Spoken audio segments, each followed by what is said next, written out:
Ano ba pinaka-alias nyo sa loob, Lolo? Ang tawag nila sa akin, Boy Santos. Sinong Boy Santos? Yung Biko. Ba't kayo tinatapon na sa kolonya? Sa kawalan nga ang bro sa Muntinlupa. Siyempre, loko ko. Kaya ginitin ko yung pangkaloko ko. Loko ko kaya nga ako nagluko eh. Sabi kong gano'n. Kaya ka nalipat dun sa ano. Pinatapon talaga kayo. Natapon ako ng BOJ. Pagdating nyo sa kolonya. Kala nila mawawala. Uluro ko mawawala ako. Ganun din eh. Hindi naligin niya. Nagre-request ako. Sa Malacanang na nga umaabot na request ko. Ang order ng Malacanang, si Renato Corona. Doon ko, dinidirekta. Tinitiri ako ng DOJ. Tinapon ako sa Blayang Penal Code eh. Kay Waig. Dahil notorious ako. Hindi batayan yun, sabi ko sa request ko. Pinakinggan ni Renato Corona. Alam niyang hindi tama sa batas. Kahit sabihin mong usakal pa yan. Batas tayo. Yung pangunahan. Order ng Malacanang, ibalik. Along Doon mismo sa nadagdagan loob yung... ng jail ng San Jose. May record din doon. Kaya ako natatawa. Hindi ko alam na ang mayor pala doon, Santos ang apelido. Kaya ako nalaman. Yung patay ko yung tao sa loob ng jail, kasama ko pumoga yun doon. Galing na kami na Hiwai. Kala ko ibabalik ako ng Muntinlupa. Pero hinipat ako. Ng kolonya rin, sa Blayang. Doon ako dinala. Puti na. Kung malungkot sa Hiwai, puro pala yung makikita mo sa kamay. Ganun din. Pareho. Yan eh, maniliboy ako eh. Wala nga akong probinsya, hindi nga ako makatikim na mag-araro o magtaniman. Ang natikman ko lang na trabaho, ang alam ko magsaing, magprito na iklog. Ito kong gano'n. Tatalin ako sa ganitong lugar, sabi kong gano'n. Maging sa request ko kay Renato Corona, yun ang sinabi ko. Ano yun eh, 70s na tandaan ko. Marcelo. Paano nangyari dun, Lolo? Dun Eh, ito nga, sa Blayang? ginamit ko rin yung kalukuhan ko para suka ako ng ganun ginawa kong taktika. Eh, why? Ganun ang ginawa ko. Hinulo ko yung hiway. Eh, bawat pagdala sa'yo, obligadong may komando eh, maraming komando eh. Mga kosa, kinausap ko. Susundin ako ng mga kosa ko dahil majority ko. Dahil tayo man ako, kung wala man ako sa panunungkulan dahil may nakaupo. Susundin ka, yung honor ka. Sino ba ang pangkatamagulit dito? Sige, bukas. Kunin yung mga matalas, lutang nga. Try nyo, lutang nga.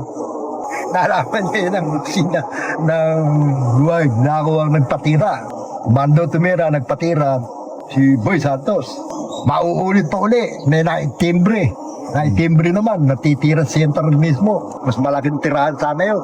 Eh, naitimbre ka agad ng gabi. Gabi pala, nireid kami. Tanong na lahat yung mga matalas. Mando.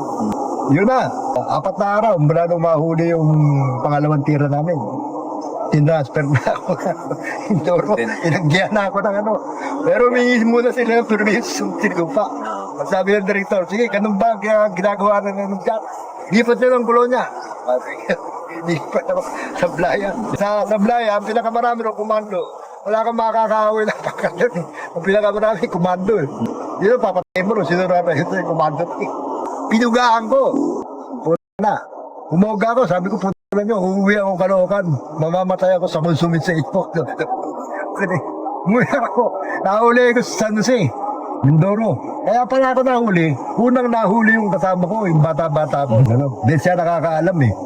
Ng mga dadaanan. Sinama ko. Eh malaki rin sintensya. Gusto rin niyang pumoga. Wala lang siyang pera. Sige ako bala. Sumulan ako kay baby. Pagdala na akong pera. Eh nasa Muntinlupa pa si baby no. Alam nila tinapon ako. Yung pagkakuha ko. Kinabukasan. Doon dumadaan yung mga bus. Sa harap ng labi ng kolonya. Pinara ko. Oy, di ba yung konduktor ka? Preso ako ha, dito ako. Sabi ko gano'n. Ito 2,000. Mura pa ng pamasahe sa aeroplano. Ito 2,000. Lahat ng sobra sa iyo. Kuha mo lang ako ticket ng aeroplano. Dahil Manila. Boss, walang ano eh. Schedule ng sa Manila. Sabi ko, barko na lang sasakyan ko. Barko, araw-araw meron eh. Pag wala, sila akong bangka. Hanggang Cavite. Okay, Bataan. Sabi kong gano'n. Pugang-puga na talaga eh. Oo. Hindi, parang gawin ko lang yung ano. Kontrahin ko lang yung katarantaduhan din ng bureau sa akin. Kung ako, ginawa nilang parang pusa na itatapong ka po lang yan. Ganun din, kukontrahin ko. Gagawa naman ako ng para isasakit ang ulo nila para mamroblema nila. Ganun ang ginagawa ko. Ang nangyari, bata-bata nga akong ginawa para ma-guidean ko. Kabisado niya yung Mindoro. Kasi pag hindi mo kabisado ron, baka mamatay sa bundok. Makakaligaw-ligaw ka eh. Hindi ka makakalabas ng bundok. Unang nahuli, ang puta na. Inutusan ko lang yung bumili ng pagkain. Hindi ka pagkain natin. Lang na, may hinanakatawan ko. Sabi ko, dalawang araw tayo hindi, walang kain-kain. Nahuli ang p*** doon sa barrio na yun. Nasaan yung kasama mo? Nagulat ako, bigla may pumutok. Prak-prak. Tayo ko. Tatakbo. Pulis to. Sabi na. Nahuli na yung kasama mo. Kaya pala po. Nabaligay na Montelupa na tayo. Hindi. Sinabi ko siya ron sa loob ng ano. Kaya nga, karoon akong kaso. Yun ang kaya sintes ako ng bitag. Kasi sa loob ng jail ko pinatay. Marami kami doon, yung mga taga ron, mga nakakulong doon.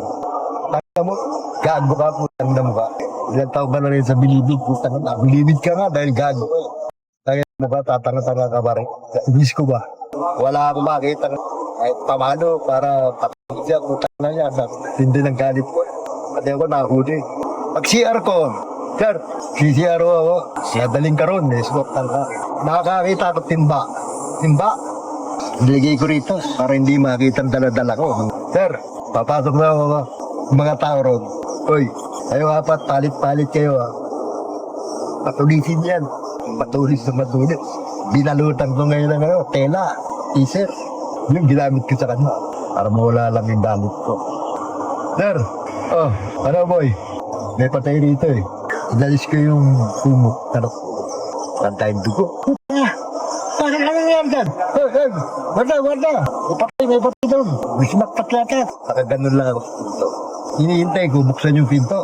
Sisipain ko yung sabayan ko na takbo na labak para makapoga ko yung ako. Burido ako ng mga panahon na yun eh. Kaya ako naman gustong gawin nyo, pakikita ko sa inyo, kataruntaduhan ko. Lahat ng gusto kong gawin, gagawin ko, pakikita ko sa inyo, kataruntaduhan ko. Dumating yung mayor doon, para alamin. Sinong sumaktak yan? Sabi ng mga pulis, mga tabaho ng saktak eh. Marami. Brutal murder eh. Ako sir, wala akong ibang manidad. Saan pa naksak mo? Andun, pinitarim ako. Ito, mayor, ang ginamit. Ilabas yung tao, yung nanaktak. Taga saan ka? Preso ako. Taga Kolonya ka? Ikaw ba yung pinasper na nauunin na rito? Tugante? Basta dito kapag gumawa ng ano? Ano pangalan mo? Roberto Santos po. Ha?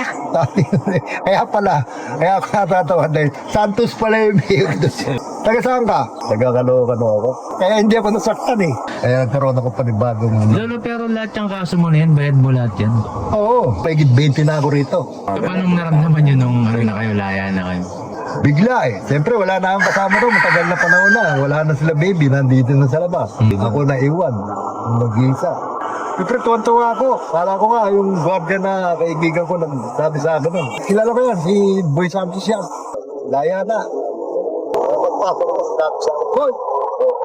Laya ka na. Tinawag na ako kamay. Calling inmate Roberto Santos. Report overseer office right now. Sabi nga, nako yun na nga. Totoo nga. Takbo ko. Ikaw si Roberto Santos. Sir. Release ka na. Ito. Film mo. Ang tagal pa na ng binano mo. Tingnan mo yung litrato mo dyan nung pumasok ka. Tingnan mo yung height mo. Laki. 34. Sir eh. Ayos na yan. Dahil yung iba nga, hindi nga nakuha mong makalaya. Dito na namatay. Ikaw, malakas ka pa. Sabi mo. Ang mas walang nga ngayon, yung mga kabataan, nakikita ko.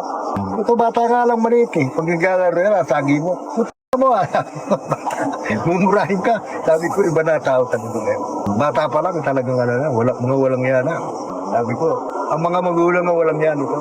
Hindi na tubuan yung mga hindi na aruga. Kasi lipat din ang isip ng mga magulang sa hirap ng buhay. Hindi na pagkukulan ng panahon yung mga anak. Kaya yun, yung mga anak lumaki sa... Kasi nag-obserbahan ko yun. Araw-gabi, nakikita ko, galaw ng tao. Kasi ma-obserba ako sa tao eh. Kaya ka magiging ma-observe. Basta ikaw ay pumapil ng loko, kailangan magaling ka mag-obserba. Hindi, patay ka kaagad. Para makakapama kung sino ka laban. Mabami yan, yung tao na pumunta sa iyo, kalaban na pala yun. Wala kang kaalam-alam. Mga bata dito. Oo, lalo nga sa dami ng mga nagbibisyo. Anong lolo pwede niyo mapayo sa kanila? Wala akong ibang mapapayo sa kanila, kundi yung mga pinagdaanan ko na halos ayoko na rin balikan. Bakit ayoko nang balikan? May edad na ako eh. Tinanggap ko na nga ngayon yung po ako'y matulog kahit hindi na ako magising. At least, tanggap ko na dahil sa haba na itinakbo ko. Edad ko, sa physical ko, lahat halo. Eh, kumbaga nagampanan ko lahat yung kawalangyaan ko nung araw. Eh, kung gagampanan nila yun, unang-una ko sasabihin sa kanila kung hindi pa sila bukal sa sarili nila para gumawa ng gano'n, mga ginawa ko, eh siguro, wag na nilang ituloy. Kung naiisip man nila yun. Tignan na lang nila yung ngayon, nakita nila sa nasayang yung panahon. Hindi ako nagloko, naging professional ako. Kasi nag-aaral ako eh. Graduating ako ng fine arts, 4 years. Kaya nung natuto ko yan, nagturo ka niya, engineer. Merong ginagawa preso, pero hindi engineer na nasa bote lang. Kasi pag hindi ka fine arts, hindi ka makakagawa ng actual na ganyan. Sobrang detalyado nito. So yan yung pinagkakabalaan nyo, pinagkakakitaan nyo. Dito ko na lang pinagkakataan para malibang lang ako. Pagka may dumaan dyan, yung mga big time, eh, may ilig sa mga koleksyon ng mga ganito. Gaano katagal nito ginawa, Lolo? Pagka kumpleto materialis, magagawa mo yan kaya 1 week. Ganyan. Isang linggo lang? Oo. Ganyan silang magloko. Napakahirap kasi tatlo, pili mo siya. Pabulong, mamatay, o yung ma-hospital ka. Ako si Roberto Boy Santos. Itong mga tattoo ko, ito yung mga naging silbi ng mga pinagdaanan ko sa buwan. Sana huwag nyo lang pong tularan ko ano makakita niyo sa akin sa physical ko, yung mga nakaraan ko na kinuwento ko yung buhay ko. Sana isa man doon huwag niyong piliin para maging kayo. Mga tinta nasa loob ng karayong pag tinatak na sa balat ay nagkakaroon ng malalim na kahulugan ng imahe nito sapagkat di lang to basta inukit ginuwit o para lang maitatak sa halip dinaan sa masusing proseso ng sa ganong mapulitong mabakat sa harap ng mapanghusgang mga mata masama kaagad pag nakita nila pag meron ka na tato sa Pilipinas ay matik na addict at kriminal ka ganyan nila kababaw tignan ang sining na ating ginagalawan ganun pa man bilang nagtatato di na dapat yung pagpapatulan